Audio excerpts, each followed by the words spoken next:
urban land or suburban land, tear something down and replace it with something else that can increase your profit margin. And these horrific development companies, I mean, I call them horrific because they really, I mean, they make choices just based on what makes them more money. They have no cultural, like, intention other than to build things. So what we're confronting is, it's inexorable. It has no interest in stopping. It's really existing at all scales. I think it's propelled by the entire.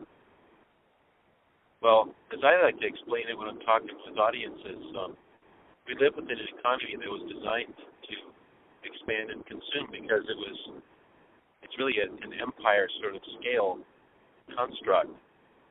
So when you're trying to get someone to take it personally and keep something viable in their own life at their own sort of family scale, they're actually kind of confronting this pervasive, kind of constant gobbling economic, drive to just expand and consume and tear down and remake things as if nothing ultimately should last. I love knowing that because, like, you can say to somebody, "Fix your damn toaster," and you're defying this impulse to consume the world. Like, if you're pissed off about housing developers, fight against that by at least dealing with it in the ways that you can in your own life with your own choices, like fix the toaster, keep the toaster viable, like you wish those old houses would remain viable. Do it every level where you can. Fix what you have. Keep it viable. Yeah. Yeah, I think there's a lot to be said for sort of this idea of personal agency. Or, like, I remember when you even gave your presentation here in San Luis Obispo, and people would say, like, well, what can I do tomorrow, right? And that being able to, like, present these things and say, like, no, it really does actually matter if you go and fix your phone and you use it for another 5 years. And from there, you're going to make all kinds of other life decisions and how you vote and, and who you talk to and how you engage with the world. And that these things really do matter. Like, tomorrow you're not going to change the entire system, but by doing something, even these little things, they really do add up. Or even if they don't sort of add up in the grand scheme, they add up in the changing of hearts and minds. Yeah. Yeah, well said. Yeah, and I think this conversation is inspiring me to say to people who are all worried about houses being torn down, this very thing. What does it matter if we're tearing down perfectly beautiful old houses and putting in things that are out of scale, if we're not even taking care of things like the basic parts and pieces that we depend on in our own lives, because it's all ending up in the landfill. And every time you don't keep something viable and you replace it with something new, you're losing way more than just the thing. You're losing character, you're losing stories, you're losing a sense of connection. I was also thinking there at the rest stop that helping people to realize what they're connected to within the larger cycle. Like, in order to have a disposable society, you have to make everything as cheap as you possibly can, which depends upon systems of economic and social injustice. So you're not just wasting the material reality of the planet, you're contributing to the oppression of other people who, if not for those jobs being locked within those things, might somehow figure out a way to have an economy that's more locally based instead of so dependent on foreign corporations.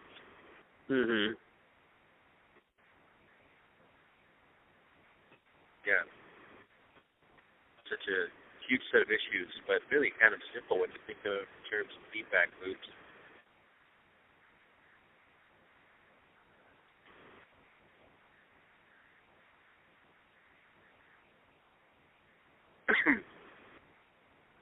Yeah, and sort of, on a personal side, I think that I've just applied to grad school actually for urban studies planning program. So, Oh, wow. sort of the larger scale issues with housing and development is really where my heart lies and where I want to make more of an impact. Yeah. And so it's sort of been interesting. I've sort of approached the work at iFixit through that lens and sort of been seeing, like, well, you know, what are we doing that actually manifests itself in different ways and is part of the same problems that I really want to be addressing. Yeah. Well, I think the thing that we just touched on is just brilliant, because it's true that larger scale urban issues sometimes can only, or most times as it seems, can only be addressed through, you know, political shift somehow or through policy changes. But in the meantime, people need to be able to take action. That's the strategy that we're working on in just absolutely everything we do. Like, trying to raise awareness about all these different scales and dimensions of issues, but then getting people directly into hands-on initiatives that, you know, give them a sense of power and satisfaction and where they can make progress with each other at the most local level. Yeah, I sort of drew some comparison sort of between the idea of, like, reclaiming the public space in front of your house, right? Like, this isn't going to change the structure of development in your neighborhood, maybe, in the same way that repairing your laptop or something isn't going to directly change how laptops are manufactured. But it's a starting step into seeing how the cycle works and realizing even that there is a cycle. Like, I don't think a lot of people are consciously aware that there is this cycle out there or this pattern of development occurring. Yeah. And that getting people just to recognize that there is that is a big deal. I think it's really, a lot of people are overwhelmed thinking that, you know, they start to get a grip on all these issues, and because they're just not used to, you know, being creative with their hands and with other people, they kind of think that they need a solution to fix everything at once. And I think it's really important to help them realize that they can actually fix everything, but they need to know where to start, because they can't do it all at once. They can't change everything. Like, you know, how could you possibly wake up on a Saturday and suddenly fix the entire political economic construct and repair all neighborhoods?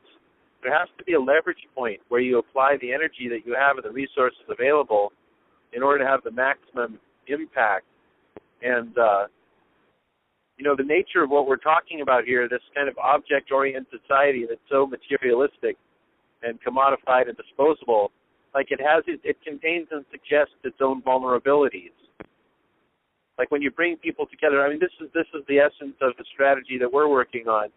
We treat, you know, street intersections as leverage points, and it's a great place to contrast the patterns of the economic political structures of empire versus the ones of villages that people love so much. So we just say, okay, well, you know, is the intersection going to be a place or is it not?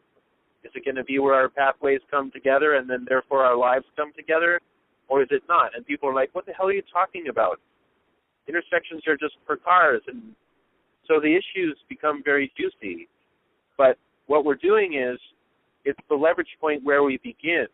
We know that if people engage creatively with the other people around them, that after they've gotten done installing this thing, they'll feel a sense of connection and power.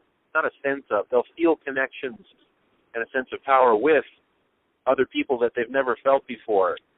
And if somebody can remain a catalyst in that mix, you know, for a while maybe acting with only a few people to be the organizers, before too long you actually have a culture that's rather anarchistic, where people are just initiating stuff on a daily basis with other people, and you've given them the common ground that symbolizes their connection, and it's right there in their midst. So it seems as you start, oh, this isn't going to fix the whole neighborhood. Actually, I'm betting that it will. It's just that you have to be relentless as an organizer. You got to see where this all could go. But it's not like you have to keep doing everything and coordinating everything. You just have to set up the conditions for other people to start getting benefits out of being part of a culture of mutualism. So, the neighborhood, I think the neighborhood will be repaired, but you have to set up a way for people to start, being able to have fun and kind of learning more about where they live. Like all these ways that they're trying to meet their needs through consumption, you start helping them to meet their needs in these other ways that are actually more healthy and true and real and physical and spiritual and, all these other dimensions that they're so desperately lacking. Then the neighborhood will start to repair itself. I mean, one thing that's really fascinating to me at this point is we haven't even repaired, like the neighborhood where we got all this started, it's not repaired. But we've repaired the political infrastructure and taken over the city council, and we're writing all of these new ordinances that are transferring power over public space to all these local, community groups so that they can do things without even getting permits right out in public space. And that's happening.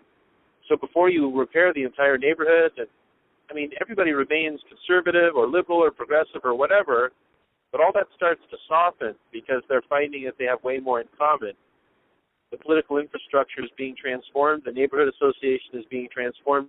The transformation of consciousness is happening pervasively, and then it's repairing the neighborhood itself. Yeah, the physical manifestation. We as the people within like me as a person within my own neighborhood, just sparking it all the time. I've let go of needing to know everything that's happening or having to have my hands on, or my fingers in the mix of everything that's going on. I've really set up the conditions for everyone to take their ideas and run with it together, so that stuff is happening all around me that I never even helped to coordinate. But it's like trees are being planted in public spaces and all the grass strips and boulevards and stuff. People are tearing up their yards, and I never even got to help them with that. But they're putting in gardens and all these insulation things that they're doing to make their house more efficient. Like the seed that we planted was this thing that takes them beyond hope, where they realize that they can actually act and then help each other with the resources. And then the repair starts to happen where people are doing it to their own environment. So what are the strategic catalysts or leverage points? That's the question we've been asking from the start that will help, change the whole system. Mm-hmm. But we've had to let go of, having it take specific forms and really know exactly where, what is the nature of the challenge? It's really much more social. How do we change consciousness so that people make new choices? And then through their choices, they'll repair the neighborhood. Yeah, that's really inspiring to hear. And I think that's, a lot to be said for that, too. Allowing change to occur without knowing exactly how it's going to happen. I really do think there's... Go ahead. I said allowing for change to occur even when you don't exactly know what direction it's going to happen or how it's going to look like. Yeah. Well, as a creative person, for myself, I can't wait around for other people, so I set about the business right away of modeling the change.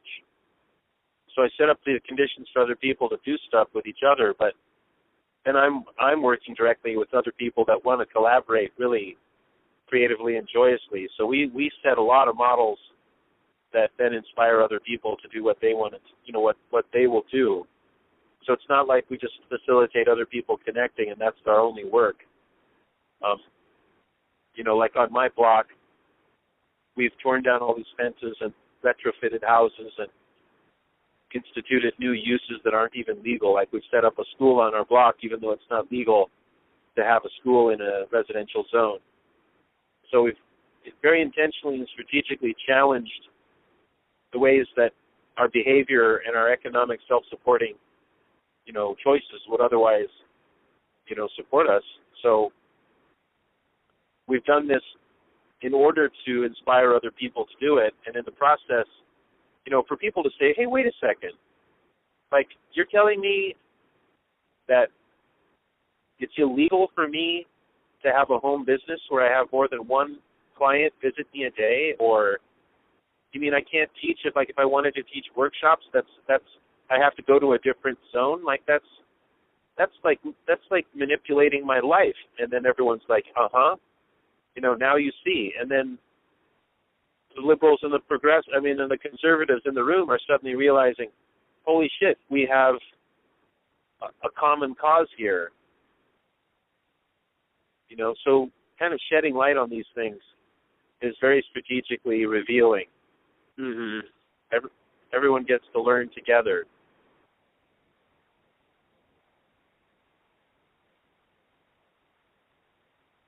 Or like you put in a simple thing like a little stream that flows through the block. There's a high point and there's a low point on the block, and maybe you can have the gutters of all the houses feed into a common stream to, kind of create wildlife habitat just by how you deal with your rainwater runoff from your roof. And as people are doing that, suddenly we learn, oh, wow, it's illegal for water to flow over a property line. Like, even though you live here and I live on the other side of the line, we don't have the authority to negotiate what happens on that line. Like, a centralized bureaucracy tells us that all across the United States, nobody can let water flow over an urban property line. That's fantastic stuff. So you do it anyway, and you get in trouble, and then the local authorities are faced with the absurdity of the situation. And they either enforce on you, or, knowing full well that you'll put your system back in once they leave, will they use their creative discretion to help figure out a loophole? And that's what happens all the time. Mhm. Once you reveal sort of the absurdity or hypocrisy of it. Yeah. Like, say they come to see that you've done something that involves kids that's obviously making your block a better place, and everybody's talking and feeling a sense of co-responsibility with each other. And then this official comes along and they're like, wow, I see that the rules have been stopping us from building community in this form. Well, obviously the rules are, this is actually how I started to put it last week in a couple of presentations. We live within a 19th century infrastructure, that says basically that streets are for cars, not for people. I mean, there's just all of these infrastructures were designed basically before women had the right to vote, people of color had civil rights. They're an expression of a mentality that's perfunctory, that like life is just about work and function and not necessarily about culture or community building. So the question that, even our city officials are asking now is, like, when they're facing oppositions from conservative communities, they're able to say, are we still living in the 19th century, or can we be in the 21st century, please? Because the 21st century has a broader range of priorities and values and issues. It's a pretty powerful way to boil down the set of issues that you're facing, so that everybody in the room has to ask themselves the same question. Mhm.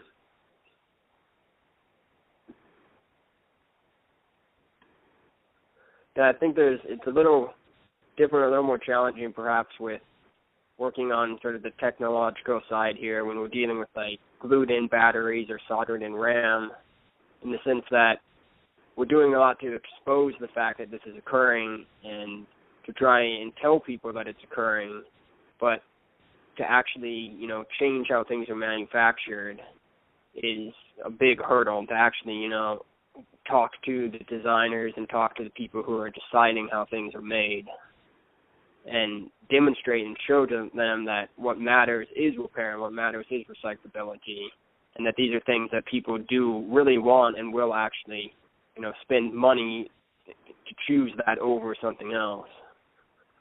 Yeah. That's definitely the culture that's the pervasive culture of Portland. Mm-hmm. Somehow, there's a very strong shared culture around being fine with paying more for something that supports your goals, your personal relationship to the city. People get that. It's the broad awareness that when you buy things that are locally made by local people, that the money cycles longer in the local community.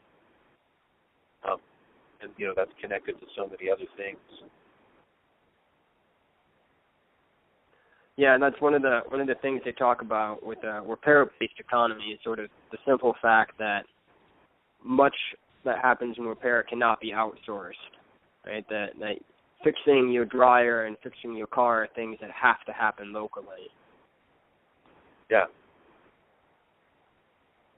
Gosh, it's painful to me to have some kind of component break, like in a phone or something, and you have to send it to some other city where they assess whether or not it's viable, and then maybe they send you a replacement, and you can't just go to your local Main Street and find someone who can just take care of it. Mm-hmm. Or you bring something back to a retail outlet, and then they decide that it's just simply not worth fixing, so that then they replace it with an entirely new thing. Like, yeah, I'm quite sure that, in corporate boardrooms, there's just, when there's some sort of line item where they're looking at the repair function, it might have even remained economically viable to maintain local repair shops for certain corporations. But the people who are sitting there making the decisions, talk about broken feedback loops. What if you're a rich person and you've never in your life had a grandfather who taught you how to use a screwdriver, and you never had the pride of actually fixing something? In that moment in the corporate boardroom, you don't give a fuck. So you just slash the line item because you don't relate to it, because you're used to having everyone else serve you. So you don't understand how absolutely crucial it is to the development of human consciousness to have a creative, interactive, and maintenance relationship with the things that you interact with in your life. My God, they're actually tremendously impacting our social culture by just deleting a line item like that because they can't relate. Yeah, it's kind of. I was thinking it would be a funny question to find out how many executives or higher ups in these companies have ever actually physically taken apart their devices and worked with them. They're so far removed from that oftentimes. That removal is a huge factor. Yeah, it's hard to know exactly without doing a survey, but I can tell you, because of my architecture business and the way that an architect gets so intimately involved with their clients, because, especially house clients, there are sweeping generalizations that I feel confident to make about people who have very little money but have really awesome ideas. Those guys come in the door, especially my straw bale clients, and they actually have, they're coming in with so many goals and priorities, including modeling a better world and inspiring other people. But they have really strong feelings about how the program of the interior of the building, of the house, relates to its surrounding environment in terms of views and solar gain and all these things that they've thought about, and they barely have money. Maybe they don't even have enough money, so they're going to build it themselves on weekends. But they come in with so much more knowledge, and I can't help but notice that our interaction is way more collaborative, and at the end of the meeting, I really feel wonderful. And on the other hand, when I'm working with really rich people, I learn a lot about their story, but then there's also things I can clearly infer, like that distance, that gap between their action or their choices and the consequences of their choices that they're removed from experiencing is it's tremendous. Like it's abominable. So not only do they make choices that hurt other people, it means that they don't learn. Like, they're just moving things around and moving people around and moving stuff around. And since they're not doing the digging and they're not, maybe they'll go out on the site, but to them, everything is just fodder. Everything's just a commodity. A tree is in the way and it costs them money. And if they never cut the tree and they never see the sap bleeding, or they don't feel they don't have to smell the gas of the chainsaw, like, they don't get anything in the way of feedback, like, whoa, maybe people shouldn't be breathing this. Maybe this is really loud in this community. Maybe that the shade that I was enjoying before I cut this thing down, like, it was really a mistake to take that time. Like, they don't learn anything. So at the end of a meeting with somebody like that, I can end up feeling horrible. For one thing, I'm sitting there trying to guide their choices so that they make appropriate choices. but a lot of times I'm talking to a rock. So I will tell them I'm not working with them. And it's like the one thing that I can do in that moment is reject them, because their whole life everyone does what they tell them to do because everyone feels like they have to have money. And if I can't affect the design and help this person make more intentional choices, then the one thing that I can do out of love to benefit them is to tell them I will not work with them, and if they can listen to me, articulate why, and then they're sent away with maybe one of the first feedback loops that they've had in the last decade, you know? Mhm. Yeah, it kind of reminds me. We had a Google engineer actually came into our office a few weeks back, and we were asking him about product development, and we said, like, so at what stage of product development do you consider repair and recyclability? And the short answer was that, that's not something that enters our product development cycle. We don't think about that. That's not part of the story that we believe devices should have. And it was like mind-blowing a little bit to realize that these aren't just things that they're somehow doing poorly. They're things they're not even considering or thinking about. Yeah. Amazing. But it's the same story. It's the same reason. They're not experiencing the impacts of their choices. They're not actually visiting the entire feedback loop. Is there a company, there was that famous carpet company that is really minding, I forgot what they're called. But I know the one you're talking about that removed all of the harmful chemicals and did a whole revamp on the manufacturing process.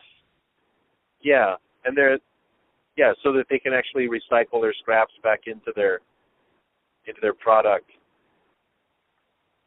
Yeah, we need way more case studies like that where, somebody's articulating the responsibility that they have, but also the benefits they gain from doing that kind of thing. These days, the culture's changing, so it actually becomes something that can be part of how you market yourself, to say that you have closed-loop manufacturing processes. Yeah, we've looked a lot at sort of Patagonia has a lot of model of that.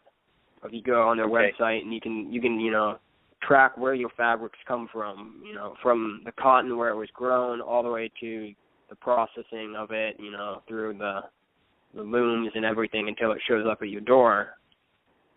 And of exposing those cycles is something that we'd like to do with electronics, but it turns out electronics can be really challenging because even we aren't always aware entirely of the history of where things come from, because it's a very closed system and purposely kept very mysterious. The manufacturers don't want you to know oftentimes. Yeah. No, they don't. They guard that stuff. Yeah. Well, all of these challenges and issues, I think, we're in the right place at the right time doing the work that needs to be done. But at the same time, there's this issue that all of these challenges are connected to around consumption, and that's, the economy, the economics of growth, and just thoughtless population expansion. We've got to get a grip on those things. Otherwise, all of our efforts are just a waste of time.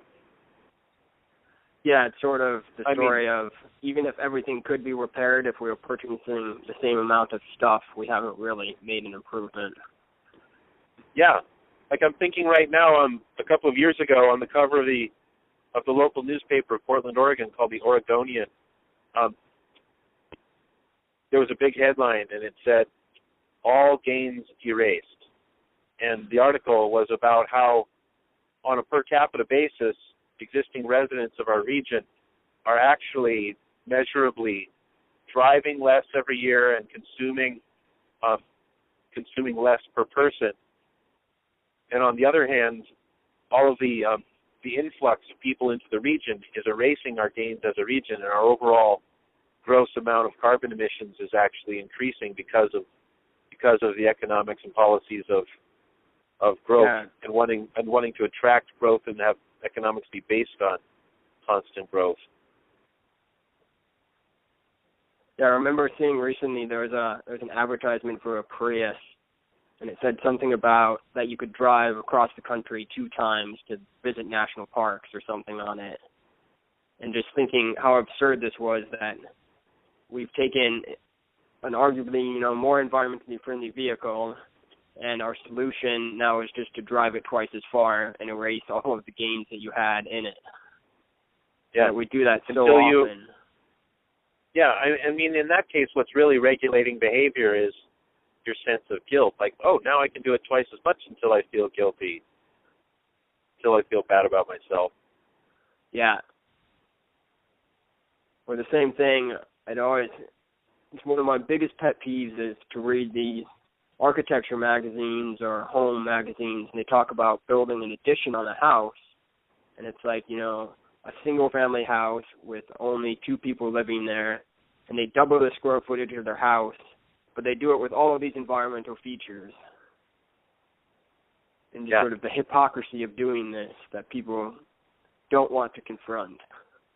They want to continue to do the same things we're doing now and just put a glossy coat over it. My business partner is leaving to open a new company that will be a consultant to help all manner of different project scales and causes to articulate the differences, these qualitative and quantitative differences like you're talking about. We've, as a firm, we look at various analyses, like one that came out recently that's pretty simple is, when you're building a 2,500 square foot house and it's like LEED platinum, if you were to just reduce the footprint of the house, and the size of the house, and only go with conventional systems and conventional amounts of insulation, but reduced by 25%, you would basically be beating the performance of the LEED platinum house. So scale is hugely important, but also, like number of occupants. I think one statistic I saw was that a family of 4 in the early 60s would occupy a house of between 800 and 900 square feet with a much stronger sense of community because of all the sharing of spaces that they were doing. And these days it's like 2 people and 2,500 is the model that's being built. And that's not an accident. Actually, my friend Jonathan Rowe, who just passed away, is a brilliant author working on environmental issues and global commons issues, told me that the Hoover administration had actually had a strategy for accelerating the pace of the economy by increasing individual consumption. And their chief strategy was the development of the suburbs and the divestment of banks from inner cities so that people would shift onto larger land plots and then have to build all this new infrastructure, but they would tend to share less and walk less, and they would be more automobile dependent. That whole gig. Mm-hmm. So a lot of this is like, evil stuff. Yeah, it's not Hoover would say, happenstance. Go ahead. I was going to say it's not sort of, I think some people like to think that it's happenstance. We've sort of gotten to where we are as a country because of no certain course has been set, but to realize that there actually are people who are setting the course and steering the ship. Yeah. Yeah. When they would say, just like Cheney got us into the war,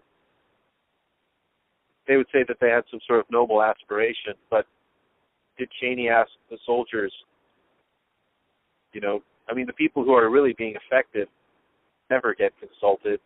Like, is it okay with you if we make this choice? Like the American suburban dweller, they were never consulted. Would you like to have to work twice as hard to maintain your personal infrastructure and have like half as much time with your family because of how far you are going to be commuting according to this new plan we're handing down? The only benefit in the plan was selling more oil and cars. Mhm. And the exact same thing. Go ahead. Go ahead. I was going to say the exact same thing is true with devices, where no one asks people, would you rather have devices that you can't remove the battery and that have a 2-year lifespan built into them? It's sort of not a choice that we ever were given, and so I think if we were given that choice and people were presented with it in that way, we, as consumers, make very different choices and ask very different things of our manufacturers. Very, very different. Yeah. Yeah, I see that all the time in these community workshops that we do. If you just watch the TV, then you're led to believe that there isn't a broad agreement about doing things that are sustainable. But when we do our workshops in communities where we're repurposing streets, everybody who comes to the meeting, absolutely everybody, wants to make choices that are ecologically sustainable, that are appropriate. In fact, on average, their preference is to do things that are of overt ecological benefit by twice as much over things that are merely of overt human benefit. It's just amazing. Yeah, and it's funny to then think that, right, whenever you see the companies or somebody who does, we surveyed all of our users about what they want housing to look like or what they want, products to look like, that they get very different results than when you bring a community together. Yeah. Well, hey, I wanted to tell you I have about 5 minutes before I have to stop and refuel, and also I have to stop and work on my presentation. Well, that's perfectly fine. Yeah, thanks for talking and finding time even while you're on the road here.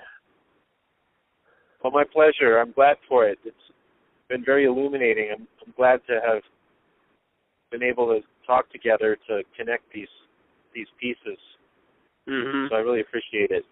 Yeah, and just on a quick personal note, sort of reading about the work that you've done and similar people, I came to Cal Poly as a mechanical engineer, and was very much of the mindset that I was going to develop, the next gizmo to save the world.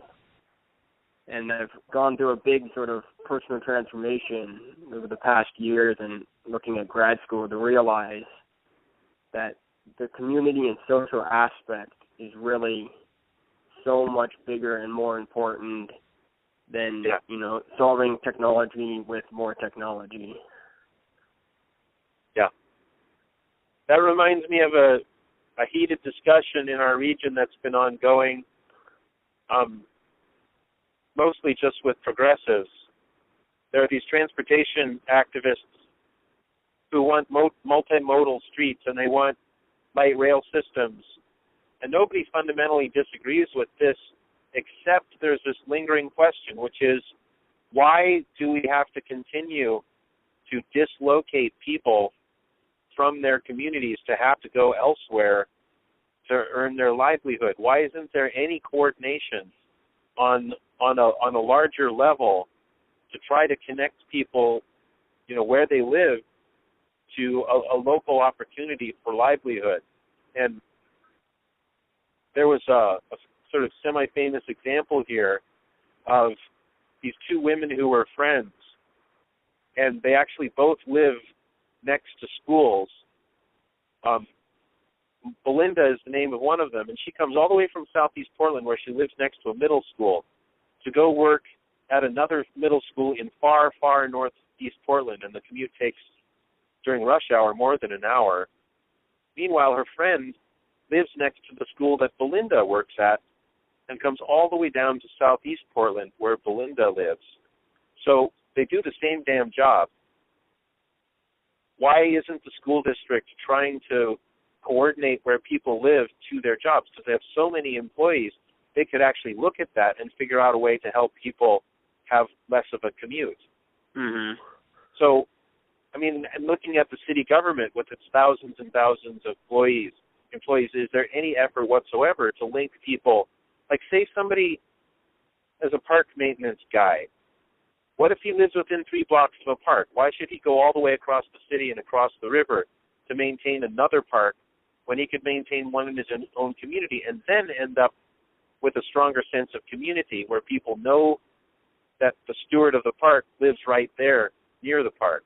Like, all these missed benefits, but there's no coordination at all. So, I was part of the group of the spectrum of progressives saying, wait a second, do we really need light rail when we're not even doing these really basic things that have to do with location and coordination? Like, Jesus, maybe we don't need light rail for another couple of decades if we actually do this. It's something that the mayor and the city council could actually undertake, which would, ultimately probably be some huge cost-saving initiative. Great credit to them. Anyway, systemic solutions. We need a systemic analysis of the nature of our issues. Definitely. Well, I'm pulling up to this gas station now, so I should probably run. All right, well, I'll let you go, and hopefully the presentation goes well tonight, and you recovered from a good birthday celebration. Yeah. Yeah, and have a beautiful day yourself. All right, thanks for your time. Yeah, thank you. Have a good one. You too. Bye. Good night.